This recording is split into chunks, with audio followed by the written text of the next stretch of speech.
Hello, my name is Abril Martinez, and this is my abnormal psychology final project presentation. Let's go ahead and start. According to the Diagnostic and Statistical Manual of Mental Disorders, also known as the DSM-5-TR, quote, the common feature of depressive disorders is the presence of sad, empty, or irritable mood accompanied by related changes that significantly affect the individual's capacity to function.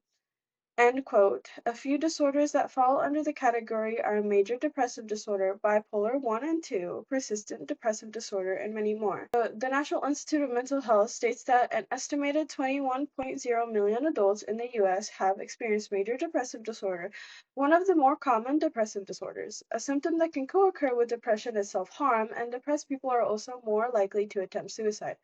Despite this, the film industry has struggled with the topic consistently. The central claim of this essay is that depression as a whole cannot be shown in media without being offset by a combination of tact, accuracy, authenticity, and buffers in the form of humor, distractions, or moments of less conflict in the narrative, to combat the conflict that the showing of depression in its entirety can bring. I will explore this claim by analyzing three movies that tackle the subject. Our first example will be A Silent Voice, an anime film. As described in a director's interview on ID Magazine, quote, it's about a boy who bullies a deaf girl so severely she leaves their school. A decade later, he learns sign language to apologize, planning to kill himself soon after. In a turn of events, he befriends her and ends up saving her from a suicide attempt. It received a great public reception, having a current 95% tomato meter on Rotten Tomatoes.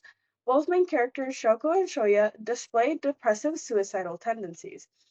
An article posted on Hectoin International states Shoko has a typical presentation of suicidal and depressive tendencies.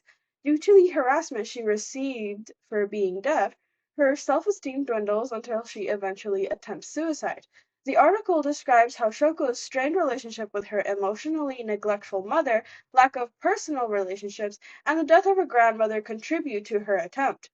On Shoya's end, he was Shoko's childhood bully. When she left their school because of his actions, he was ostracized by his classmates, despite them also contributing to Shoko's harassment.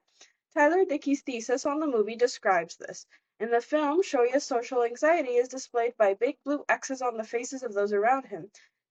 Dickey explains that Shoya misremembers events of his past, which could be a symptom of trauma and depression. The film succeeded because the topic was offset by moments of humor and a hopeful ending, as described in Lund's interview. The characters also survived their mental illnesses. It is not an hour of straight misery and depressive behaviors. While survival is possible and a hoped for outcome, many people with depression who attempt suicide do succeed. This film received compliments from both the mentally ill and neurotypical community. Was it particularly effective in exploring the more unlikable reality of suicide and depression, however? Our second example is 13 Reasons Why, a live action show produced by Netflix. According to an article posted to The Standard, the show is about Hannah Baker, who kills herself and leaves 13 tapes behind. Clay Benson, the main character, gets tapes delivered to his door and listens to find out why Hannah committed suicide. Audiences received it negatively, with a 35% on Rotten Tomatoes. What went wrong? First, it depicted a suicide, which was against advice, according to an article published in The Atlantic. Additionally, a subsequent research study stated the suicide rate in 10 to 17-year-olds went up significantly during the month after its release, and another said in a research letter that suicide internet searches were higher by 19% for the 19 days following the release. The show described Hannah's suicide as revenge seeking. According to Gilbert again, many psychologists were concerned this narrative decision would spark a contagion effect, as teens watching the show were particularly vulnerable due to a higher investment possibility characteristic of the age group. In a way, this project does the opposite of A Silent Voice. It shows the attributes of suicide and depression in graphic detail without nuance for the sake of shock value and sensationalization, causing harm instead of bringing awareness. Our last example will be the movie The Son, 2022, by director Florian Zeller. The basic summary is that the movie is about a father's perspective of his son's depression, ending with the son's suicide after the parents take him out of an involuntary stay at a mental hospital due to the son's begging. The movie depicts the effects of depression on an overarching family unit as opposed to similar media that is usually set in the depressed person's perspective.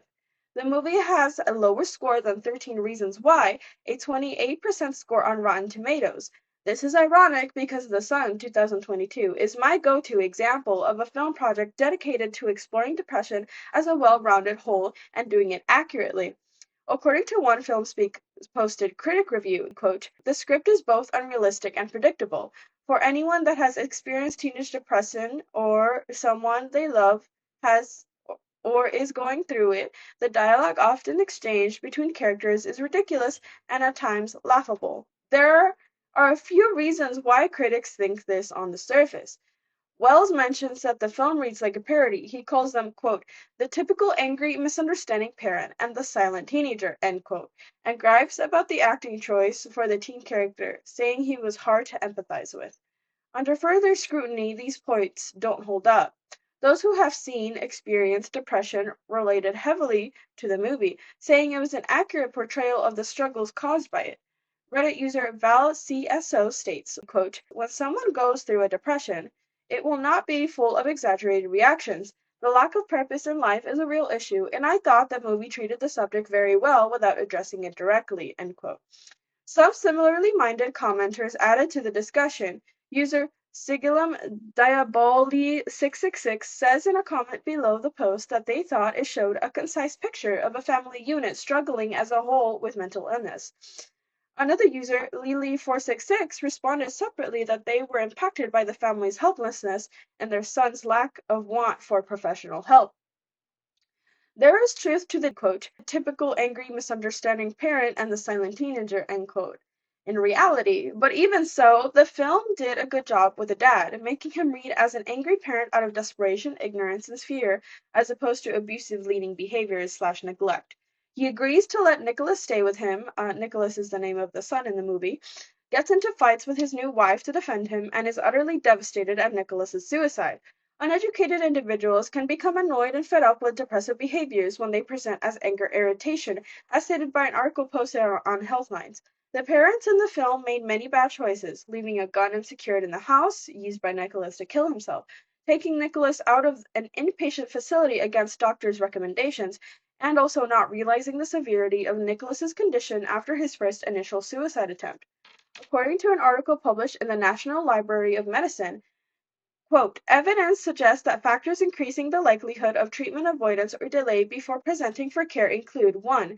Lack of knowledge to identify features of mental illnesses, 2. Ignorance about how to access treatment, 3. Prejudice against people who have mental illnesses, and 4. Expectation of discrimination against people diagnosed with mental illness. Parents usually know depression as more of a concept, a diagnosis, and ironically, in the presentations I'm currently criticizing in media, they don't know the actual intricacies, the insomnia or oversleeping, the constant self-criticism, the low self-esteem, and the loud thoughts of self-harm one has to fight off day after day, spoken from personal experience. It is indeed realistic for the parents to be so, quote, incompetent, unquote. All of these projects have their strengths and weaknesses, and they're shown in the audience's reactions.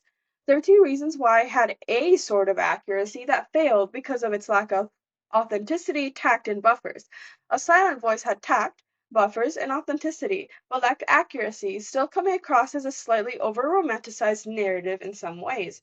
The Sun 2022 had the tact, authenticity, and accuracy, but without the buffers. These all support my claim that all of these components are necessary to make a film educational and palatable for public viewing.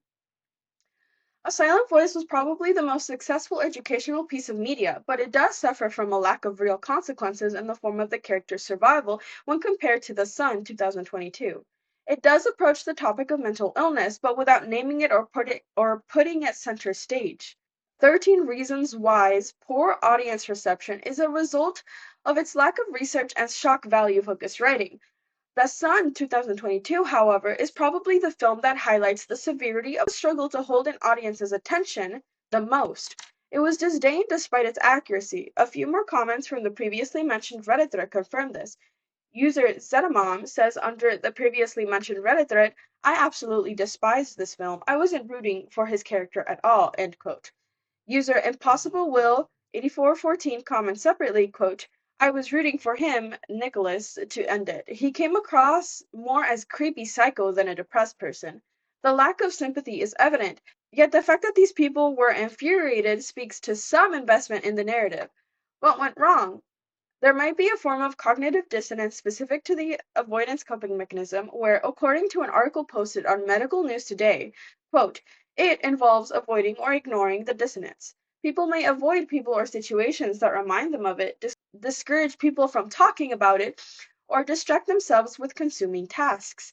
The lack of buffering in The Sun 2022 causes a person to become fatigued and combative if they have no prior experience with a topic. The delicacy needed to write a project with all four above-mentioned components can be hard to find. It requires both a professional's opinion and an experienced writer. As such, this could end up as a deterrent for profit-geared executives. The Sun 2022 received extremely negative reactions. As such, it probably received less than stellar profit returns. This problem is exacerbated by a lack of diversity contributing to a lack of authenticity slash accuracy. Most characters in media with mental illnesses are straight white males, as stated in a Variety article. The lack of diverse representation in Hollywood could be contributing to the lack of authenticity in the portrayal of mental illness. The American Psychiatric Association states that mental illness was less reported in people of color populations, but it also suspects that might be due to underdiagnosis. By removing diversity, you remove authenticity from your showing of depression and its related ailments. What can we do to mitigate this? Depression can be productively shown in films as long as it's digestible, like in A Silent Voice. For future projects, it would be worthwhile to invest in a psychologist's opinion to effectively show the reality of depression, while also avoiding being too harsh in certain narrative decisions. Perhaps we should also invest in more awareness programs to educate people through the lens of personal experience instead of a medium meant to bring entertainment. Additionally, the importance of having a writer/director who knows what they're doing is not to be understated. Constructing a narrative is crucial to successfully balancing the formula mentioned above: accuracy, authenticity, tact, and buffers. It is their job to incorporate a psychologist's recommendations into their project naturally as well. All in all, I hope one day we can look at a world where suicide and depression rates are a speck in a sea of well-adjusted adults. Until then, let us continue our quest to make it so through mediums like film and literature aimed at the general public.